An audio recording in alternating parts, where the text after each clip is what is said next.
And I thought to myself, I deserve a better pencil, this is too small for me to use. And so I just threw the pencil away because I was so sure that grandfather would give me a new pencil when I asked him for one. But that evening when I went to grandfather and asked him for a new pencil, instead of giving me one, he subjected me to a lot of questions. He wanted to know how the pencil became small and where did I throw it away and why did I throw it away and on and on and on.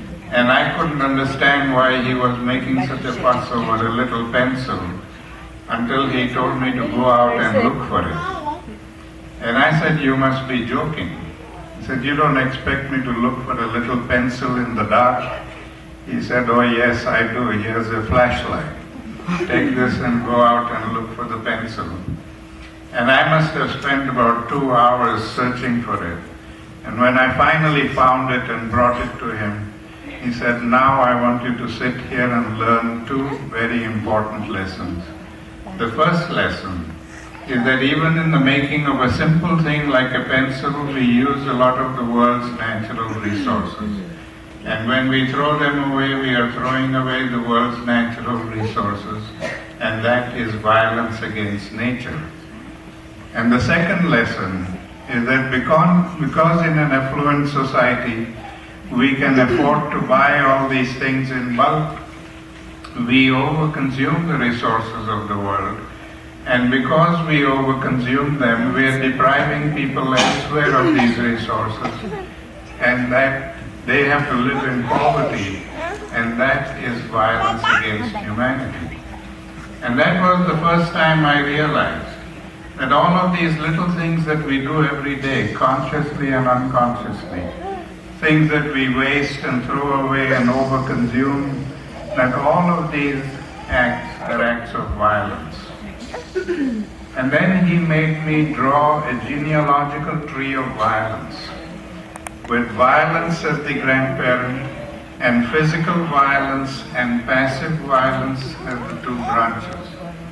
And every day before I went to bed, I had to analyze and examine everything that I had experienced during the day and put them down on that tree. If it was the kind of violence where physical force is used, then it would go under physical violence. Like all the wars and killings and beatings and punching and hurting people and stabbing people and all the hundreds of things that we do using physical violence. But if it was the kind of violence where we don't use any physical force, and yet we hurt people, directly or indirectly, consciously or unconsciously, that would be things like discrimination, oppression, looking down on people, treating people differently, oppressing people, and hundreds of things that we do every day. When I began to do this introspection, I was amazed that within a few months I was able to fill up the whole wall in my room with acts of passive violence. And that is when I realized that how much passive violence each one of us commits every day. And then grandfather explained to me the connection between the 2. He said, we commit passive violence all the time, every day, consciously and unconsciously. And that generates anger in the victim. And the victim then resorts to physical violence to get justice.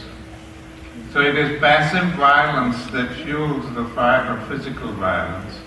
So logically, if we want to put out that fire of physical violence,